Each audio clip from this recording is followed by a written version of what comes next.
In 1969, Kubrick faked the moon landing. Then he got stuck into his next conspiracy.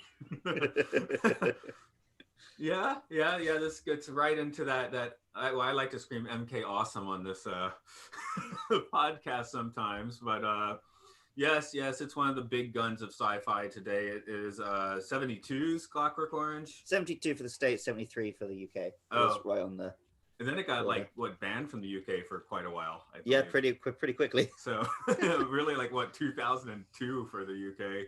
But this is Matt. This is Luke. Welcome to our sci-fi sanctuary. We have a returning guest today. It's the man who has written his own library on many subjects, including some books on the weird mind control MK Ultra stuff. Hello, Ken Ammi. Thank you for having me. Tonight it's MKen Ultra. There we go. So as usual, we like to get a little bit into how we first got into the film.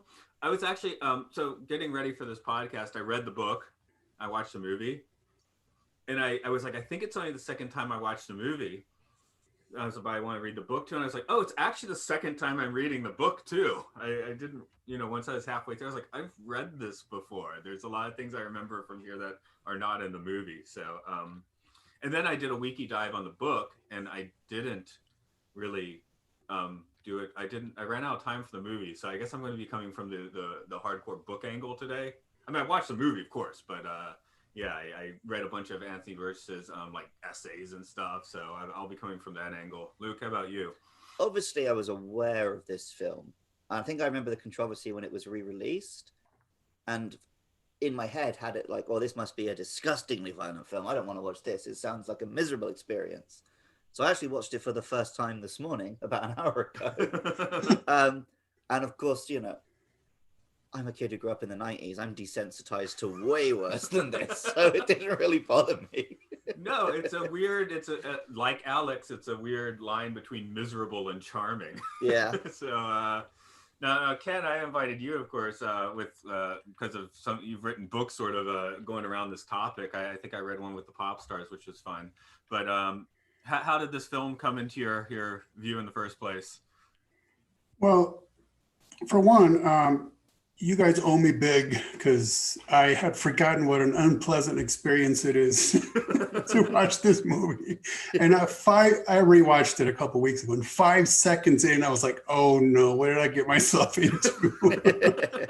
Because it is definitely unpleasant on various levels. And I probably closed my eyes and fast forwarded through like a fourth or a third of this movie. Not as decent. So I'll give you your money back. Well, for one, I had a much better time reading your notes. Now, that was uproariously funny to me. And in one of those notes, it states, definitely does make me think back to my teenage years. And that is definitely when I watched the movie and I read the book because one of my high school teachers recommended it to me. Of course, I haven't read it since, but one thing it pains me to even remember this, much less admit it, but when I was a teenager, I did watch this movie with my mom. Oh, no. And I just, maybe for the second time, and I was staring at the screen like, oh yeah, I forgot that this scene is in there. And oh no, it was so shockingly uncomfortable. My example of that story is ridiculous. It was me, my then girlfriend, and my parents. My mom said, oh, we got 2 DVDs your uncle's lent us. There's a comedy or a horror. Which one should we watch? I'm like, oh, let's watch the comedy. And it was Zach and Miri Make a Porno. Hello. Yeah, I guess Now, well, let me ask you this. Was this the girlfriend for whom you had a horse tattooed on you? No, this was the one before that. Oh. Who, after I lost my virginity, whispered the words Shia LaBeouf to me. What? The translation, please. Thank God for the beef. Well, I'll add to the list of things I could die without knowing. For me, I got like the Kubrick Blu-ray set, and I should 2001's one of those Blu-rays that skips now. That's annoying. But yeah, I always look and I see Clockwork. I could watch that, or I could watch like any of these other films. That said, I still haven't watched Barry Lyndon, so there's that. But Now, I will say that cinematographically speaking, you could tell effort was put into essentially every single scene to make it interesting to look at. And yeah, even with the awkward neo 60s type architecture and decorations of the home and all that, it made it at least interesting to look at it, and it makes you engage in the scenes, of course. And the notes you sent also read, this soundtrack has to be, by the way, if I'm getting ahead of us, just let me know. But we're all over the place. it said Yeah, we that don't really have a yeah, order the or anything. soundtrack has to be in the top 10 soundtracks in general. And I totally agree. Don't watch the movie, just read the book and listen to the soundtrack, because it is just absolutely fantastic. And it's, as far as I know, I'm not a musical historian, but as far as I know, it even contains what maybe the very earliest example of what we now call auto-tune, right? Yeah, Because the soundtrack was, I am a bit of a music nerd. It's Wendy Carlos using an early, very large Moog synthesizer. And before this movie had done an album of mostly Bach pieces called The Well-Tempered Synthesizer. So I guess from that album, Kubrick hired her to do this one as well. So, and it's a really interesting. I do remember also in my teenage years, I was listening to the soundtrack, and my mom said something to the likes of, "If they just make it electronic, then kids will listen to classical music." Yep. And it does have so someone's singing opera in one of the basically opera in one of the soundtrack pieces, and it is what we call auto-tune. So it's extremely cutting edge in that sense. yeah, I haven't watched the movie for 15 years, but the soundtrack has been on my iPad for Yeah. quite a while and regularly gets listened to. So, And some of it is just a straight up orchestra playing classical music with nothing changed, but some of it is very electronic and very interesting. if you listen to the soundtrack album, the entire thing's electronic. So it's Oh, really? yeah. So I am kind of cross. I mean, what's in the movie is fantastic, but if you do happen to listen to the album, it's all synthesized and is Well, kinda cool. maybe the standard non-electronic Beethoven he listens to wasn't recorded especially. Right, right. It's just some licensed tracks they had. Yeah. I don't In know. fact, a couple, maybe last year or the year before, I did go on YouTube to look for it, and it's there for all to hear. Yeah, I don't know what this says about me, but the last 2 nights after watching this, I did go to sleep listening to the Sixth Symphony and then the Third last night. Mm. the unsynthesized ones. But I guess we do want to plow a little deeper into this film. So, Luke, you want to give us the rundown, which I think is relatively bereft of the slang. There's some slang, but that's also just how Brits talk. So, Very well, very well. Alex Delarge and his droogs like a bit of milk, a bit of Beethoven, a bit of the old rape and ultra-violence. Alex's parole officer warns him that getting back on the straight and narrow, but everything's pure horror show, mate. Alex's droogs aren't happy with small-time crime, they want some big money. They kill and rob a cat lady, and Alex finds himself banged up for 14 years.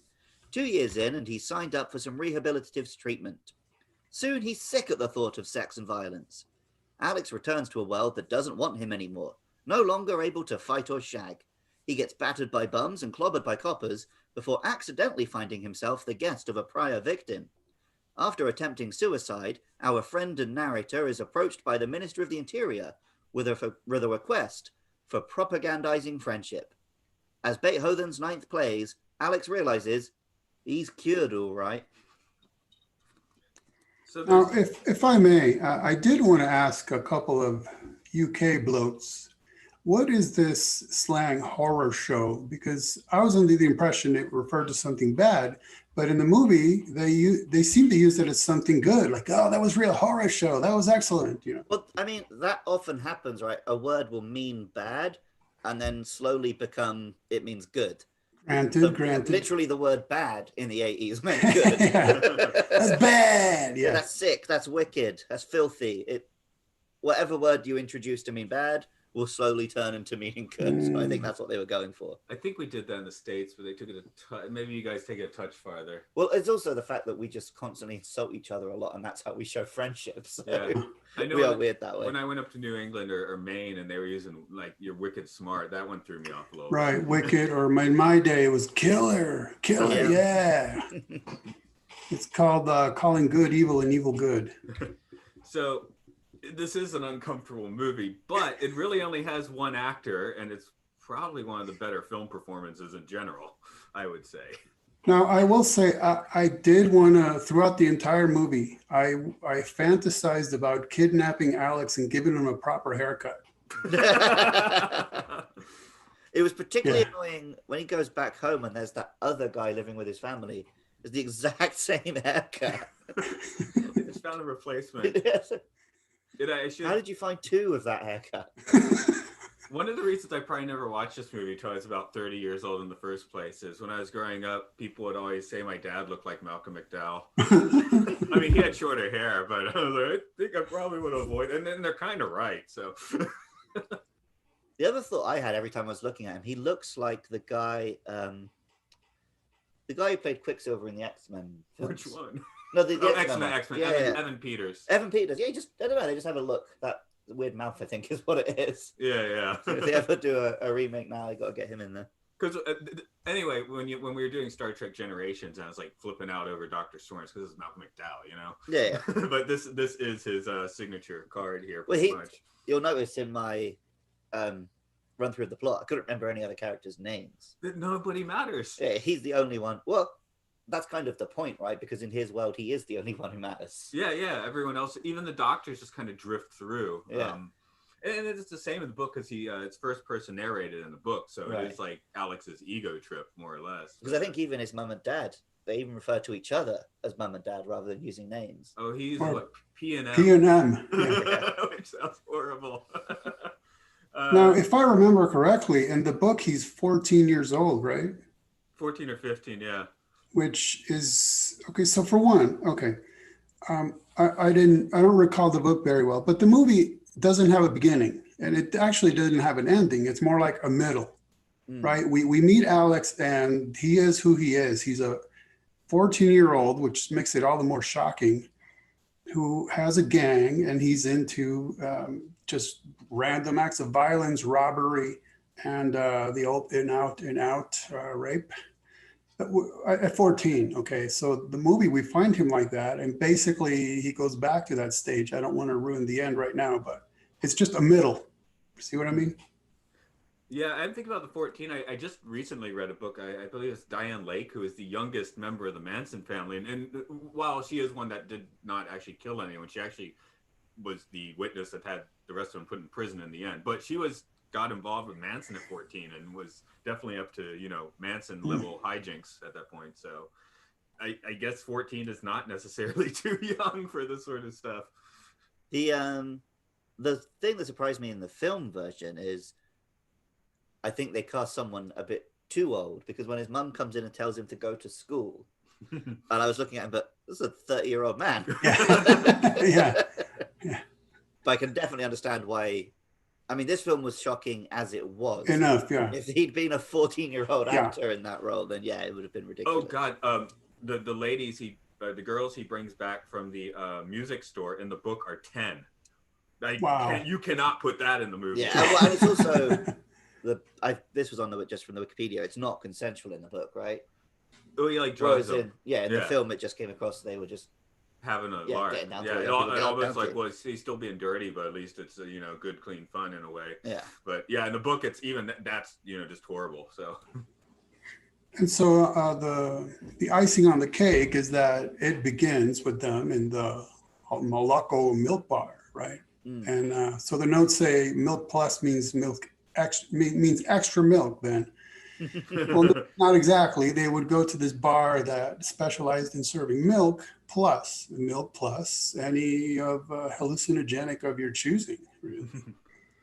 So these guys, these teens would take hallucinogenics and then go off and perform their deeds. And I actually knew some guys that were very much like this in high school, skinheads and punk rockers who in full disclosure, I was never with them at the time, but they would regale me with tales of, they weren't necessarily beating up people, but they would do random destructive acts on people's properties, let's put it that way, just because. Yeah, like, me just and because Matt of were nihilism or what have you. we were watching a safety video about not messing with electronics, which I had to watch back when I was in high school. And there's a scene in it where the young lads they go into an abandoned building and start smashing things up. And Matt was laughing at it, like, that's ridiculous. I'm like, yeah, that's what British kids do. Just whenever I'm walking around Japan and there's like beautiful statues and everywhere, I think, wow, it's amazing that none of these have a knob drawn on them and they're not holding beer cans. It's interesting you say that because when my cousin came to visit the States from Argentina, he was looking around at like the street medians, you know what I mean? Or just for decoration, he saw that there were huge river rocks just stacked up. And he said, oh, they would never do that in Argentina because they'd be afraid when people got angry, they would start using them as weapons and to destroy stuff. So it's interesting. That segues actually into, I can tell because it wasn't me. I think I have one teenage Clockwork story. Some guy I only met once or twice named Luke, actually. And we're in a car, we're just driving along. And the dude suddenly just, maybe it had some Milk Plus before, I don't know. He suddenly decides to just lob a rock out of the car at someone. We're like, what the hell did you do that for? You know, we flipped out as a normal person should. But yeah, I guess he thought we were his new droogs or something. I don't know. So, anyway, we did not hang out with that particular Luke again. Actually, let me correct myself. It was the Caroba milk bar that served Moloko. There we go, right? yeah. The cow milk bar serving milk, yeah. Yeah, the slang that was not like, you know, actual British slang. This movie was Russian slang. Nadsat was what I guess Burgess called it, and because he had actually taken a trip in '59 or '62 Soviet Russia, and you know got a little bit of language. And one of the essays I read, he was like, "Oh, I brainwashed you if you've read the book because by the end of this book, you know some Russian." And I was disappointed because like I don't remember half of the words, which I'm bad at languages. My Japanese still sucks, so it made me a little depressed. I was like, I wish I did know some Russian since I read your book. And that does make the movie a little more interesting to watch, is picking up on all these strange things that he's saying. It's such a difficult thing to get right when in sci-fi or fantasy you want to throw in your own slang. Yeah. Because when it's not done well, it can sound so crap. Whereas here, because they lean into it so hard, and also just because Malcolm McDowell is sort of cheeky and charming in the way he does it, it works. Yeah, like the idea one was if he thought if he used Russian, it would be like timeless. And also it's 1961 or 2 when he wrote the book, so I think 61. So it's like height of the Cold War. Yeah, and he's like combining English and Russian, so that was kind of a bit of a statement too, apparently. Now, from the very beginning of the movie, we noticed that the bar is decorated with essentially mannequins of naked women. And even the tables. A table is basically a woman on all fours. And that is definitely, I can't say what they meant by that, but that is definitely an aspect of sort of a typical satanic ritual, which they will use naked women as altars. And it's in everyone's houses. Even P and M have like not straight up pornographic pictures, but they definitely have some racy paintings on their walls. Yeah, there was no house they went into which wasn't decorated like some kind of pervert. Yeah. But yeah, the cat lady definitely. This film is I've never seen a film which is so obsessed with sex without being remotely sexy. I feel like there's probably enough. I mean, I don't disagree with you. I'm thinking there's got to be another film that fits that that obsessed with sex and not remotely sexy. But yes, this is one of them. Yeah. Sure.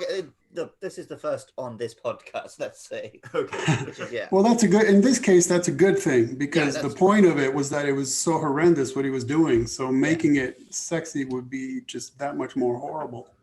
Luke, second, high life.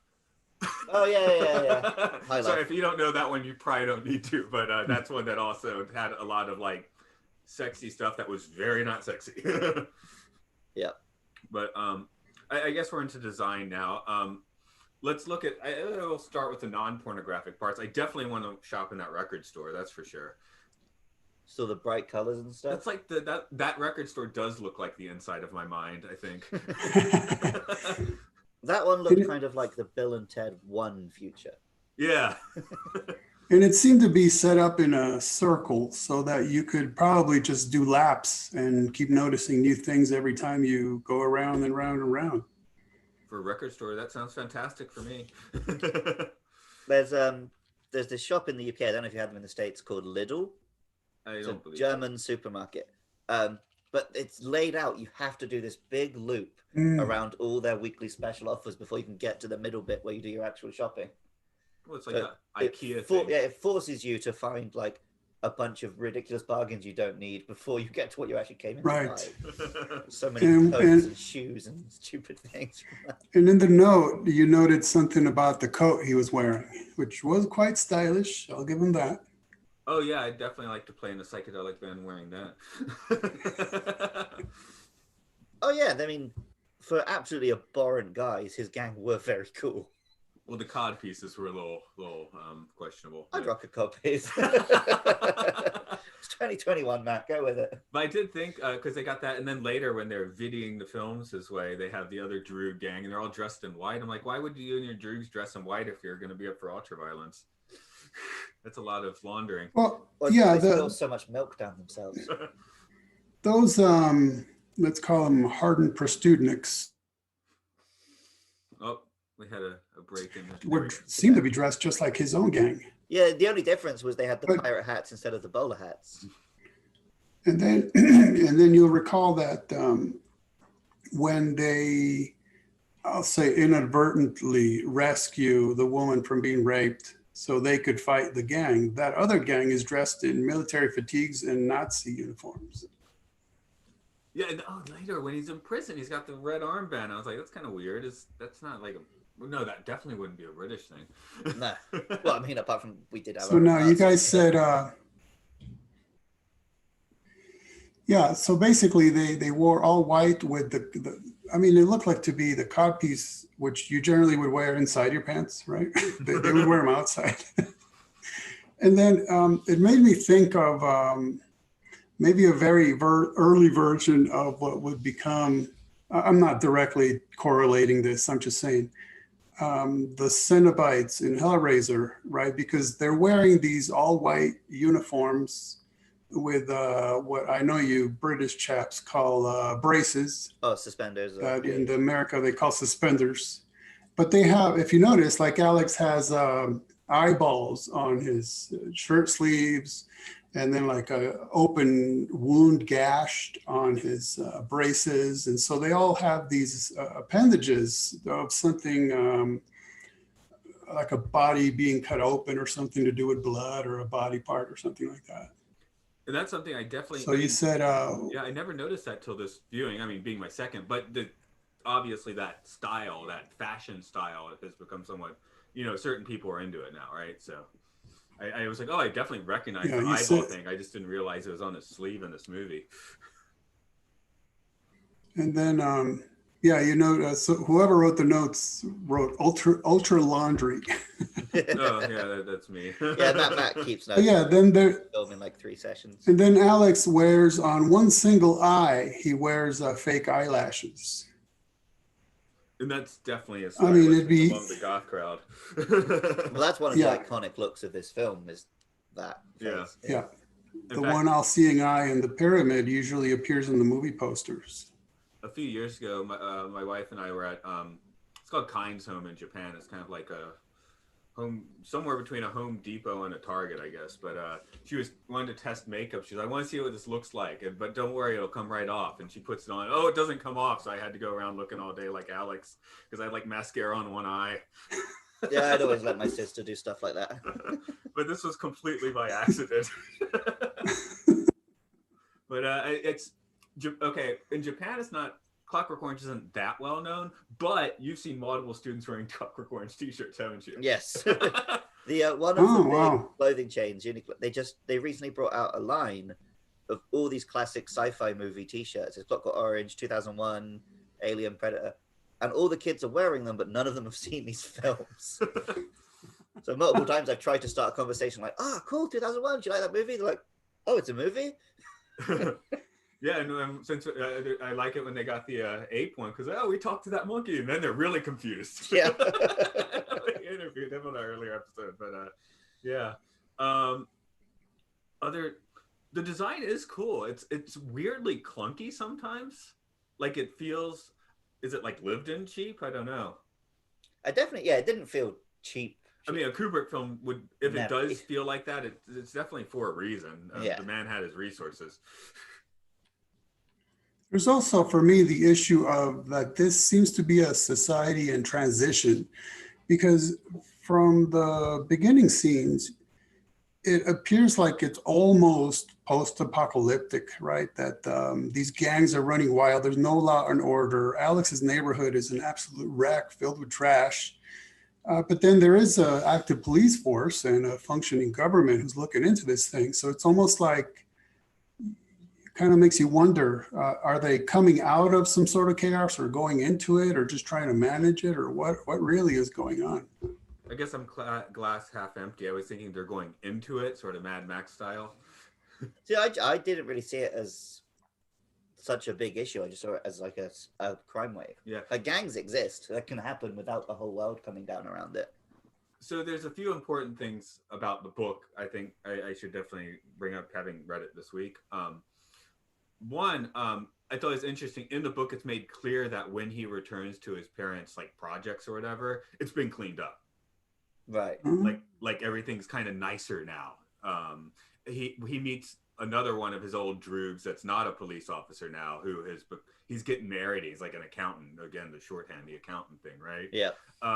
The other thing about the book is it was organized into 3 sections, which the movie follows very closely, of 7 chapters each. But the 21st chapter was cut for the American version. I did see that on the Wikipedia. Which is the version that Kubrick filmed. The 21st chapter has Alex meeting that other droog who is now getting married. Alex himself is becoming 18 and decides himself to leave behind the violence. And I don't know, I mean, at that point, can you be forgiven for all that violence? You know, he killed 3 people. In the book, he's killed 3 people. So, right.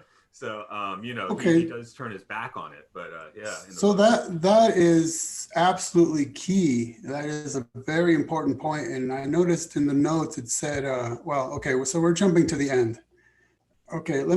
So basically, we have a government that is now interested in doing something about these hooligans, and that's what the bulk of the story is. Alex's experience with being made to change through a sort of technocratic way, through reprogramming, and basically what happens to him, and what we find it. So in the end. I'm stumbling because I'm trying to keep track. Basically, he goes through this mind control experimentation, and I guess we could put it that way. We already referenced MK Ultra, whereby he is made to watch films depicting all sorts of violence while he is on a certain pharmaceutical, so that the result is that henceforth, if he attempts to engage in any kind of violence, be it physical or sexual, then he gets violently ill.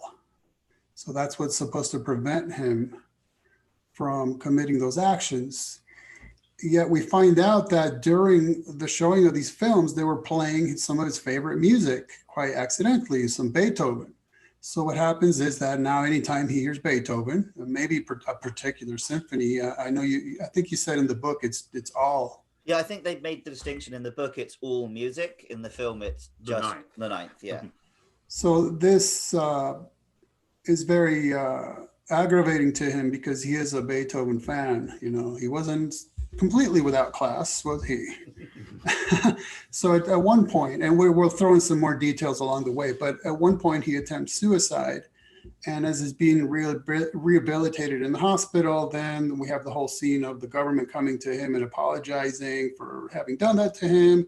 And then what you noted at the very end of your notes, which is strange Victorian wet dreams means you're cured. Because after this experimentation failed and he's essentially back to whatever normal might be, then we recognize he's fantasizing about, what I just read there. And that was the point of censoring the book and cutting out the last chapter. It was supposed to say that there's really no hope for these young hooligans. There's no reforming them. There's nothing that can be done, and they're just going to go right back to their old ways. Whereas in the book, he is at some kind of eatery where he recognizes, he looks at a woman, notices her, and is almost surprised by his own thinking, which is that he's thinking of her in terms of, wow, someday I could get married to a woman, and I'm not just thinking about the old in, out, in, out. And then he sees the man who is with this woman, who turns out to be Georgie, one of his old droogs.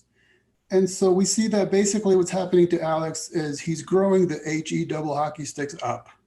And that's the way he gets cured, is he just grows out of it. He comes to his senses and he mans up, basically. That's really the end of the actual original book. Yeah, and we should mention Kubrick apparently did not really know of the final chapter when he was working on the movie. So, I guess he didn't consciously make a choice, but it definitely changes the message quite a bit. Yeah. And it sounds like the Burgess, the author, kind of like went back and forth on if that last chapter should be there or not. Also, this was like one of his least favorite books that he wrote, but it's the one he's known for. So, as these things work. Yep, they always do.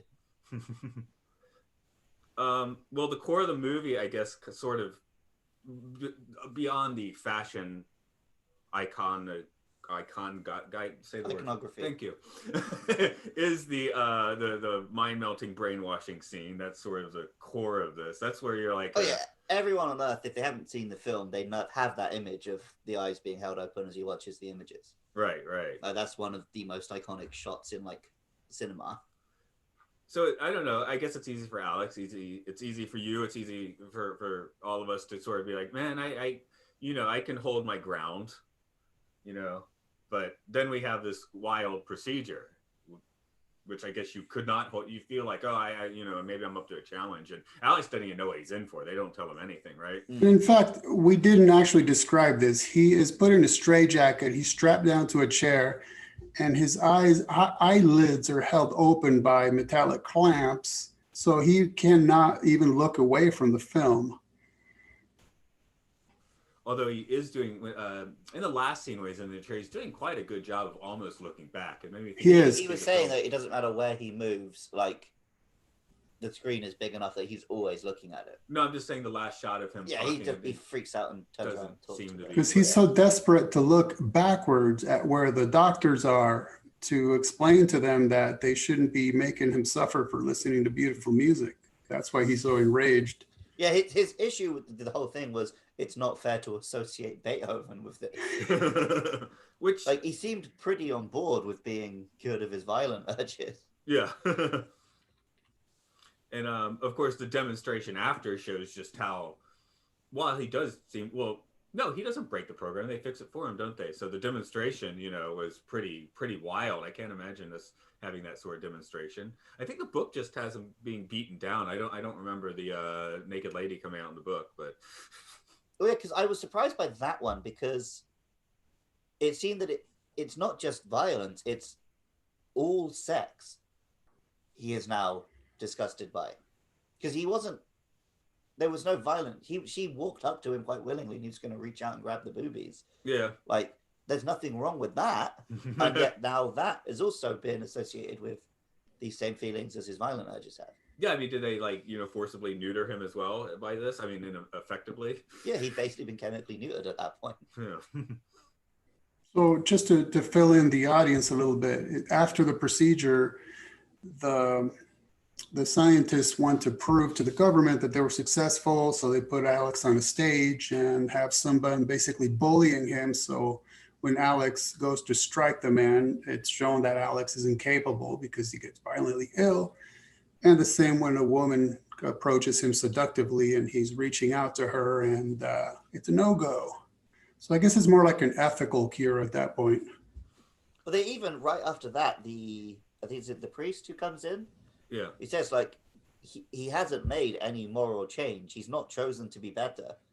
He's still just acting out of the same self-preservation. It's just that now those instincts will lead him away from violence instead of towards it. Right. And you'll recall that the priest had dissuaded him. The priest seemed to think that Alex was actually better off in the prison, experiencing that which he should be deeply regretting, than find him some sort of ticket out. Yeah, and then they just found, I really noticed watching this time all the dry heaving sound effects they throw in. Yeah. Which also leads me to a goof in the movie, which is when his former police droogs have him underwater, he's still making the dry heaving sounds. I caught that as well. Are they just a soundtrack element then? They're not actually. Yeah, because at first I thought media. when he was in his parents' house, I assumed he was making it, but then when he's underwater, I'm like, is he? But what makes up for it is, as you put in the note, Billy Club sound effects are wild as well. And yeah, when every time he's struck with a Billy Club, it's a very interesting echoing sound effect, like a metallic electronic sound effect coming off of it. Yeah, the early 70s are a fantastic time for electronic sounds, that's for sure. So I forgot what I was going to say. You got something? Well, I mean, obviously, the reason we've brought Ken in is to discuss the sort of the brainwashing side of this story and the MK Ultra side. But it also does ask a big question about, like, what is the purpose of our justice system? Is it punishment or is it rehabilitation? Mm. And there are characters expressing opinions both ways on that all through the film. Yeah. And I know, 2020 America has, like, by far, like, one of the largest prison populations. Mm-hmm. Now, this movie's not clearly set anywhere. Part of the point is it could be London, it could be Moscow, it could be New York. It's never quite clear. I mean, most of the actors are British, so you got the accents. But otherwise, it's a relatively nebulous place. Right, and as we know, even in ancient Greece, they talked with British accents. Of course. The Egyptians, all of them. And all extraterrestrial aliens as well. Yeah. Only the bad ones. The bad ones speak with British accents. The good ones are. But so back to the prison for a second and the British accents. You talked about Alex rocking out with the man in his whitey tighties.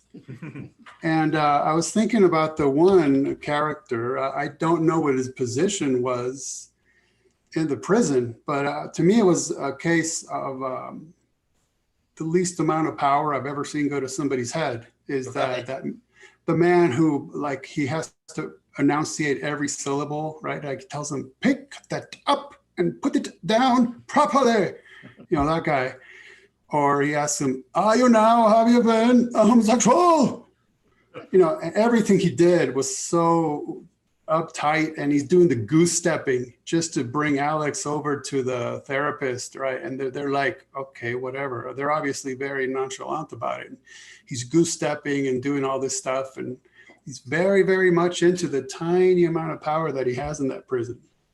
He's very Monty Python in that way. And also, going back to the Magical Mystery Tour, we had the Army officer. That's the Beatles movie where the Army officer's doing that. Is this a British trope? Yeah, definitely. Okay. You see it. Well, think of Pink Floyd, right? The guy in the school in the wall. Mm. Right. Can't have any pudding. You can't have any pudding if you don't eat your meat. Pudding if you don't eat your meat. Yeah, it's a big trope. Stand still, will you? The class divide and the boarding schools and all of that. Yeah. People love to convince themselves that they're better than you in the UK. Like the best version I've ever heard of it was a black comedian was saying that in the UK, because there aren't enough racial diversities, we had to invent a way to be racist to other white people. So we created the class system. There we go. Yeah, that's definitely a thing. So what the note says, seems that the trauma-based is the way they'll mind control. And yeah, so this was definitely trauma-based mind control in the way that this person who caused a great deal of trauma was now being put through trauma to prevent him from going out and committing subsequent trauma. But it's definitely a form of mind control made the most famous by the slew of MK Ultra programs, by the way. MK program. MK Ultra was just one of them. There's various others, MK Naomi and MK this and MK that. But Ultra was the one where they would put you through traumatic experiences, because what happens naturally in a person is that the mind will build amnesia walls around these traumatic memories, which is what allows you to be able to go on with your life. So for example, it's well known that after a woman gives birth, she starts losing her memory of the event because it's so traumatic and so painful that shortly after giving birth, they're like, I am never doing this again. But then a few months go by, a few years, oh, I want another baby, you know. And this is why you have problems with PTSD, post-traumatic stress disorder, what they used to call shell shock or whatever, is that malfunctions. And so now, let's say it's a soldier comes back home where he can live peacefully, but he can't because something has gone wrong, and these amnesia walls have really kind of failed to form around these traumatic memories, so that they're living with them every single day, and it really messes them up. So in this case, he was being, again, put on pharmaceuticals and made to experience these traumas, so that then when he thought to commit them again himself, he would undergo the trauma of being violently ill. And that's what was supposed to keep him from committing these acts again. And it worked well for what it was. Of course, what happened, like you mentioned, he runs into who used to be his old gang, his old droogs. Two of them are now policemen, which is pretty frightening. But now he's in a case of pure self-defense, incidentally, and he can't defend himself because a self-defense would imply him protecting himself violently, and he can no longer even do that, right? So that's quite a pitfall. And then I think it's interesting, this is in the book and the movie, that when he's in the hospital, like, they did something to your head to fix it. So I felt like I remember from the past, like, you know, like the will breaking through, which is not the case. They, you know, it's become so politically reprehensible they did this in the first place that there's, okay, we can reverse this somehow, which they never really say what they did there. So it's like, you're out in the hospital, we did something, you're cured. Right. Well, I mean, if cartoons have taught me anything, if one bonk on the head can give you amnesia, another one can take it away. So, what does lightning do? Either give you superpowers or burn you to a crisp. Maybe they peeled his eyes open again, but just showed him loads of really fun, happy videos of people killing bad guys gloriously. The Disneyland parade. Yeah. There's I've heard some people just kind of mention, like, you're not trauma-based, but I mean, you go into Disneyland, you're in this controlled environment. I love going to Disneyland, but, you know, it is kind of just going through his dark rides and stuff can, you know, definitely change your view a little bit. Well, Disneyland is designed to, like, make it as difficult as possible to you to feel any negative emotion. like they have the system that, like, they will do everything possible to move someone out of Disneyland if they think they're going to die, so that no one has ever died at Disneyland and stuff like that.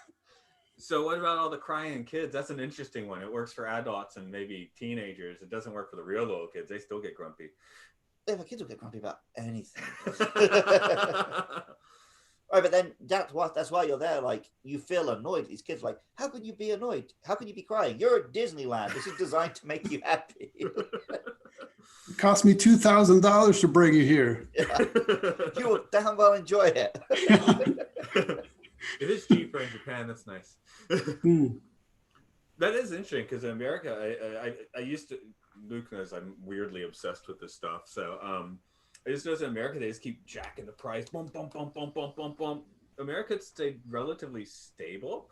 Well, that's why it always shocks me when one of my students tells me they go, like, every summer. Oh, I'm yeah. like, oh, that's like a once in a lifetime thing for us.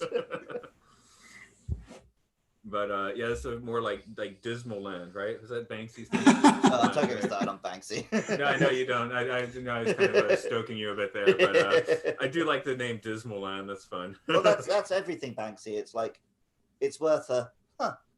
But then people talk about it like it's the highest art ever. Speaking of dismal, one of the notes says, I don't approve of the old ultra-violence, but that singing deserves something horrible. Because when they're in the in the milk bar and the chicks in the milk bar, she starts singing opera. Dim, one of the gang members, makes a rude sound, then Alex instantly beats him with his whacks him on the thigh. He whacks him with his and that actually is the first hint we have that this gang is not as tight as they would seem. There is Alex, who is the styled leader, and we end up finding out he picks on Dim quite a lot. And Georgie, there's Dim, Georgie, and the other one, that kid is hardly even in the picture whatsoever, right? Well, is he the one who would have been this cut character? Because there's later on he meets one of his old gang who's gone straight. That's Georgie. In the book. Yeah. Oh, that's Georgie. In the book, right. So yeah, this one is just a non-entity. Anyhow, we find out Alex apparently picks on Dim a lot, and they bring it up to him. Georgie is quite adamant that will be stopping. This is the new way, right? And Alex decides to deal with it by attacking them, and even that in the attack scene, right? He hits Georgie right where it counts. And then so Dim goes to attack Alex, and Alex gets the better of him. He ends up cutting his hand. But again, the fourth member of the gang just kind of holding back. But anyhow, so Alex deals with it by solidifying his stance. He marks his territory. He is the alpha male of the group. He showed them. But then he's able also to show them some grace. He recognizes he beat them down. Everything's as it was before. So then he accepts an offer that Georgie had made previously, which is Georgie had this great idea about breaking into this cat lady's house because she was supposed to be hoarding a lot of money in there. So that's how they end up committing a murder, which Alex claims was accidental. Right. And so that's one of the, that's how he ends up in prison, by carrying out this plan. Okay, so here was the key. He carried out this plan Georgie had, the end of which was that when Alex is escaping from the house, they pummel him. And then they leave him behind. That's how he gets arrested. So it was basically, the whole plan was to betray him. As well deserved as it was to betray him. And of course, everything you said just sounds violent and horrific, which this movie is to a great degree. But I read a review from '72 when the movie came out, accusing the movie of pulling its punches. And here were the reasons why. Now, one, I would say an instant argument would be simply by filming it, you've already taken it up a few notches. Right. But they mentioned when he beats his droogs, it's in slow motion. Yeah. Kind of takes, it's very cool cinematography. It looks great, but it takes a bit of the just violent impact out of what he's actually doing. The same in the when the droogs betray him, Dim hits him in the face with a milk bottle, where he whaps him with chains in the book. Okay. Again, when he's having his way with the two young ladies, it's in fast forward, like Benny Hill style. And in the book, he's raping 10-year-old girls. So, things like that. There's a few more points. There's interesting stuff. In the book, he murders someone in prison for making a pass at him, which they don't even, the prisoners are just almost goofy extras. They're like goofy army recruits here. So you mean in the movie? In the book. The only scene in the movie that would make you concerned about being in that prison is when they're listening to the sermon, and one of the inmates is blowing kisses at Alex and winking and being very suggestive. Yeah. So in the book, he murders that guy, basically. But you're right. You'll note that in the scenes where he's fighting his own gang, in the scene with the women, all these scenes, you hear beautiful classic music in the background. So it's kind of like foreshadowing what would eventually be turned on him, which is the same thing. Now he doesn't want this beautiful music being played while he's watching violent imagery, and then getting sick himself later on when he has been successfully treated. And, we got a little cutout. Anyway, the one I was kind of saving for last, because I guess this one has the most weight, is when he goes home and rapes the writer's wife and cripples him, I guess. Right. So in the movie later, it's like, oh, she eventually died of pneumonia or something.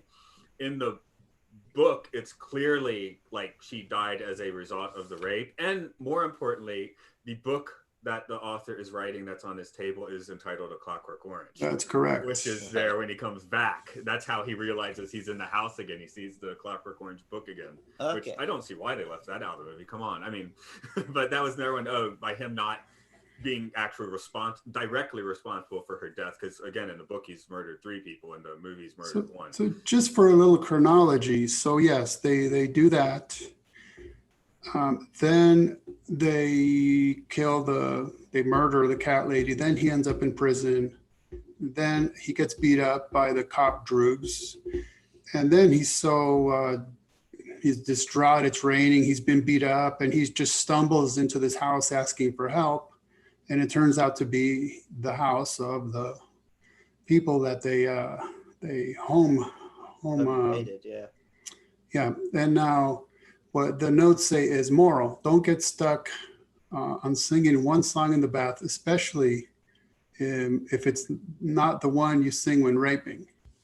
So because the husband, the guy, the author, the bleeding heart, who ends up realizing, okay, so the droogs used to wear masks when they committed these acts. Okay, so he thought that he was safe, but when the guy hears them singing in the rain, he realizes, oh, this is the guy that attacked us, because as they attacked them, I recognized it. So interestingly enough, so the author is opposed to the way the government had treated Alex, even whilst recognizing this guy is the one who ends up basically murdering or causing the death of my wife. So having read the newspapers about what was happening to Alex, while Alex is staying in his house rehabilitating, he's blasting, the author is blasting Beethoven into Alex's room, which makes Alex get all sickly, and that's how he ends up attempting to commit suicide. He jumps out the window because of that. He can't get away from the sound, and he just takes a dive out the window. Also of note is, in World War II, apparently Burris's wife at the time was home invaded. Oh, wow. So that's why the husband's a writer with the Clockwork Orange on the table. This was actually, unfortunately, based on episodes from his life. Wow. So, also the notes state Austin or Julian or whatever had some muscles, because now the author's living alone, but he has this, I guess, home companion bodyguard guy. And that is how I learned that British bodybuilders work out in red Speedos. Yeah. How about you? That was good to know. Okay. He's trying to get more swole here. Yeah, the Victorian strongman thing. That's what I go for, just the leotard. Okay. We at least went around, brightened the corners, going around the MK Ultra and the free will. Are there any major hit points that we have not hit? What, specifically on that, or just in general? That could be that or a general question, yeah.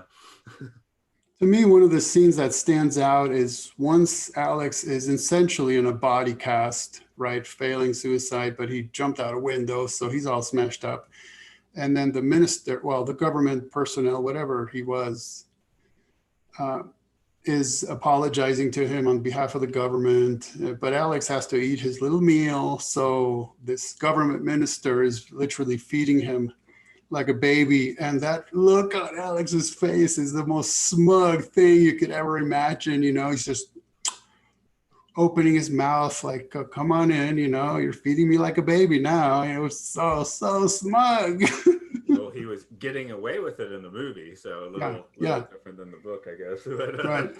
Yeah, and yeah, of course, The Simpsons has so many Clockwork references with Bart Simpson. Yeah, yeah. Reaching up for the two cakes. Yeah, talking about the pain as Gulliver. Yeah. Gulliver. Yeah, some of those terms were interesting. Like he referred to his eyeballs as what glassy warbles. I don't even know. Oh yeah, I remember the guy from the band XTC put out all his demos under the name Fuzzy Warble several years back. That's what. And then he used a certain term for the toast and steak that the guy that was now living with PNM was eating. Eggy wakes of toast or something like that, and steaky wake. So some of it isn't even Russian. It's just weird slang. Luke, Yeah, that's just how we talk. What are you going to call your breakfast? But eggs and soldiers. Okay. Just a standard thing for us. There we go. No, what are the soldiers? Is it yeah, so it's a boiled egg, and then you slice the toast into little things you can dip. Oh, very good. Okay. Yeah, it's very good. I was trying to explain Cockney rhyming slang to a Japanese girl at the weekend, and she's just like, she thought I was going insane. Oh, you say we don't say the word, we say half of a phrase which the end would have rhymed with the word. So it's not a look, it's a butcher's, butcher's hook. They're not the stairs, they're the apples, apples and pears. Wow. How do you keep up with this? Wow. Well, you don't unless you live in London. There's your next podcast. Just do that for an hour at a time. Well, there's the scene in Austin Powers where Austin and his dad talk English. Yeah. He's like, yeah, I can watch that scene without subtitles. I know what they're on about.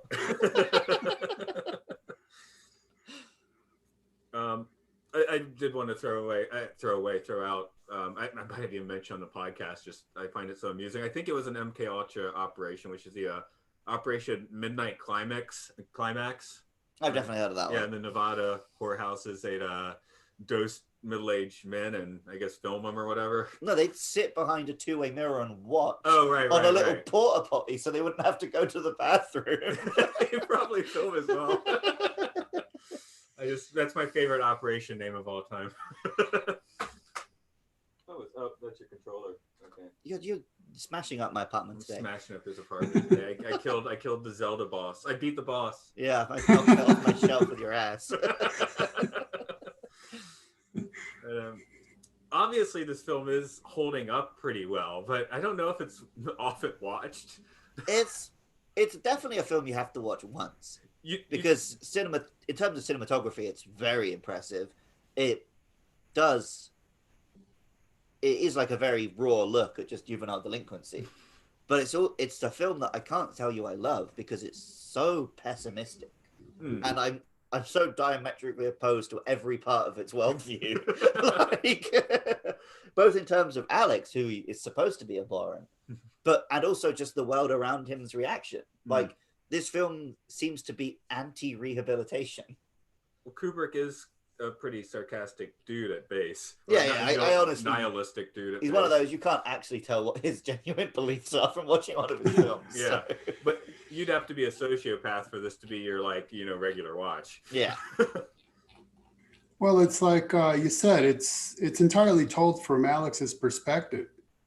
So his perspective is nihilism, therefore ultraviolence and sex, and going right back to it. And especially, like we already said, in the movie, it's especially like that because he's not rehabilitated whatsoever, not by the government, not by his own self. And then, that makes that. I do find it very fascinating that you can read the book with that last chapter or without. Because I actually read it, I was like, oh, I'm going to stop because the vibe I got is you should probably skip it. But then I read it, I was like, oh no, this really does need to be here. I think the American publisher who cut it, because he was like, you can cut it or not cut it. The British kept it in. Okay. The American publisher was like, oh, it makes the ending too British. Huh. How do you respond to that?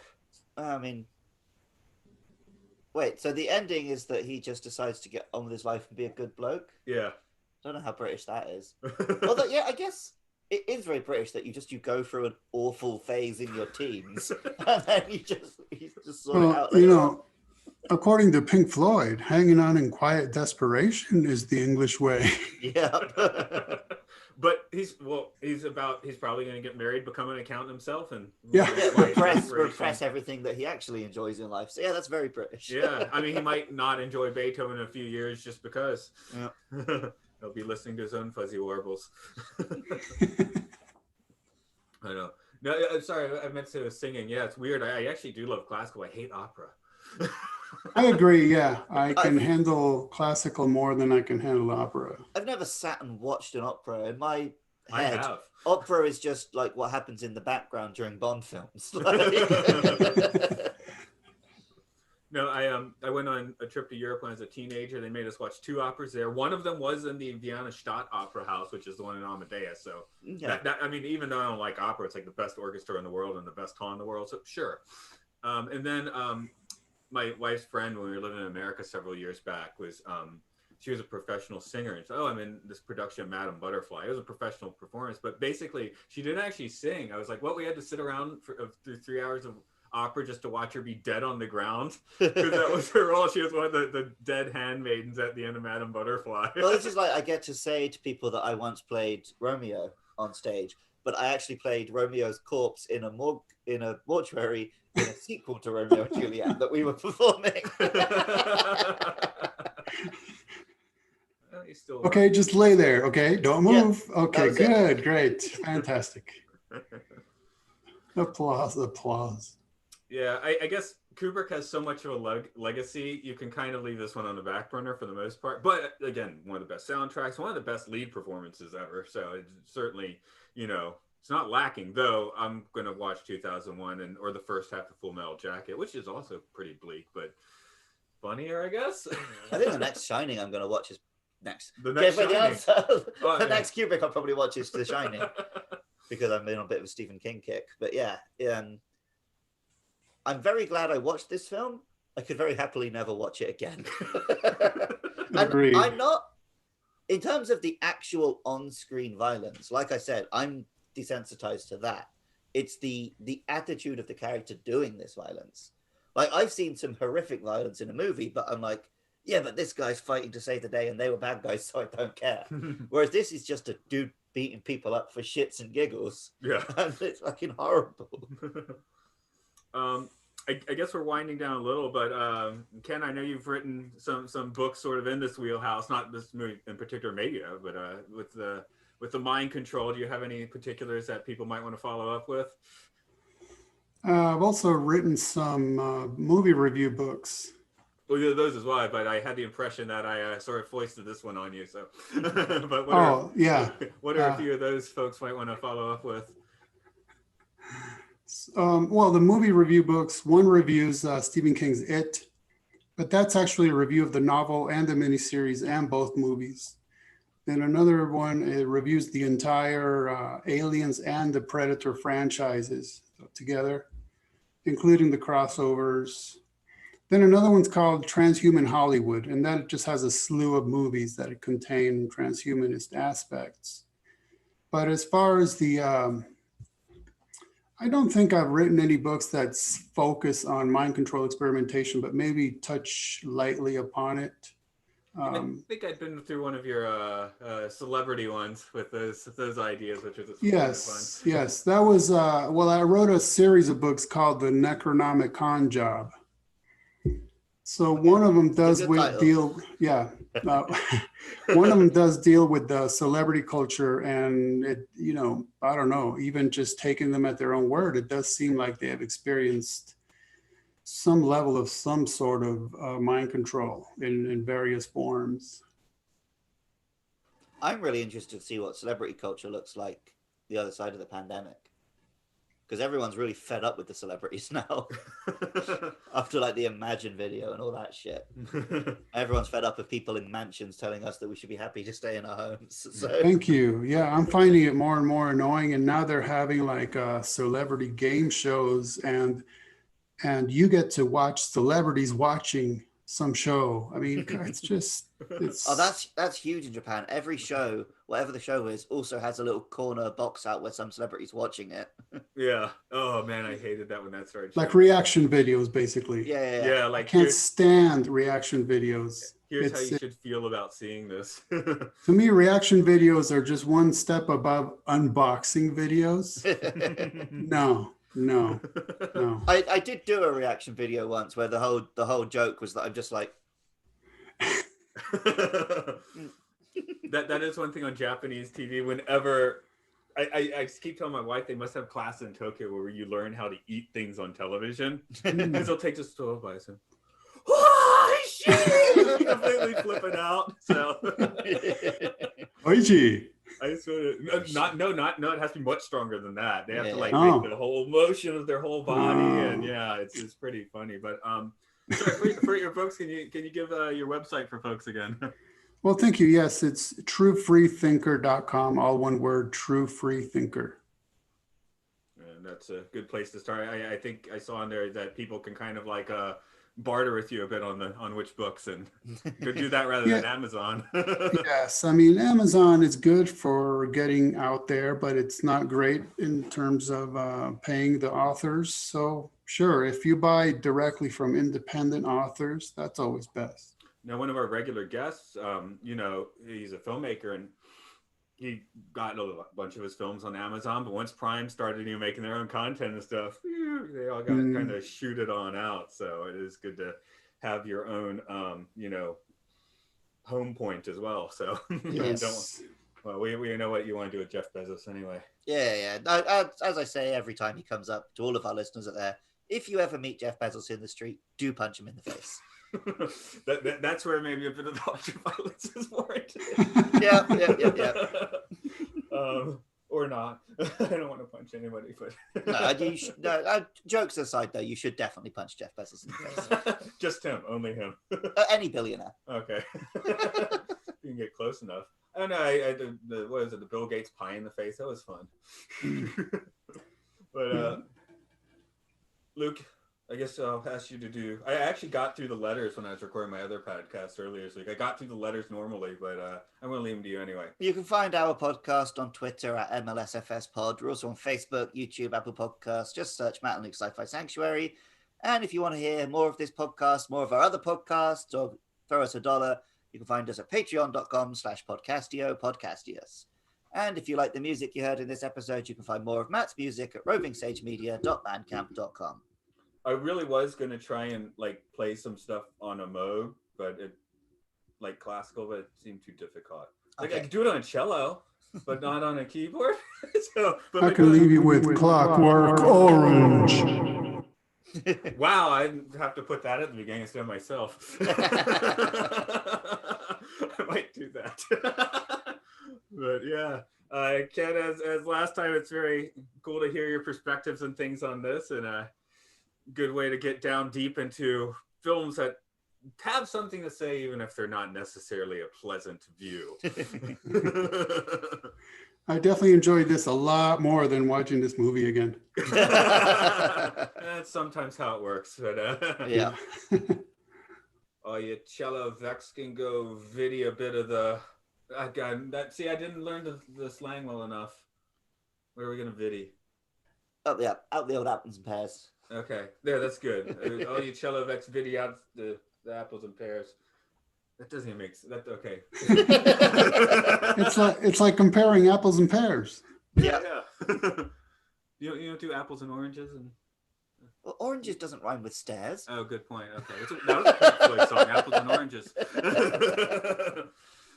Okay, Ken. I'll probably be posting this around somewhere in April.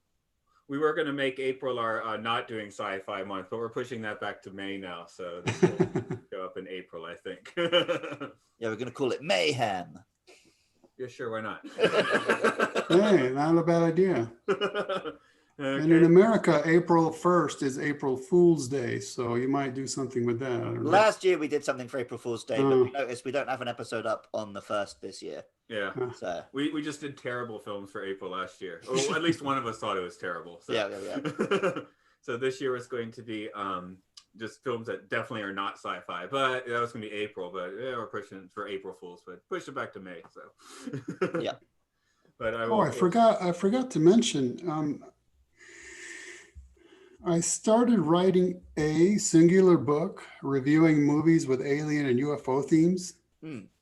And then when I got to page 500, I realized this is a bit much. So much less when I got to page 600. So I turned it into a series. And I must say, it's been a blast watching movies I've seen before and some brand new ones that even I watched all three Blob movies, for example, and I didn't expect I would really enjoy that, but it turned out to be quite a lot of fun. So it is interesting kind of seeing what's out there and reviewing movies in those themes from the early days. For example, the day the Earth stood still, all the way to the more recent ones, and anything in between that catches my interest. That's been a blast, I must say. Yeah, we try and keep our time frame pretty wide open. The original idea was 70s sci-fi sanctuary, in which case we could still do this one, but so many we couldn't, so we just expanded that. If you're looking for any recommendations, there's a Korean film called Save the Green Planet. I'm going to make me a note right now. It's very bizarre and highly recommend. It's not necessarily a pleasant view, but it's insane. I highly recommend it. Okay, very well. I will definitely look into that. I guess we got a video off because you need a shower. Yeah, I need to shower before work. I'm yes, ready. Please do so. Okay, yeah. We'll catch you again another time. Thanks again for your time. Thank you, gents. Good night. Screw up with the time, but no worries. Things happen. All right, thanks. Bye-bye. Okay, bye. Very well.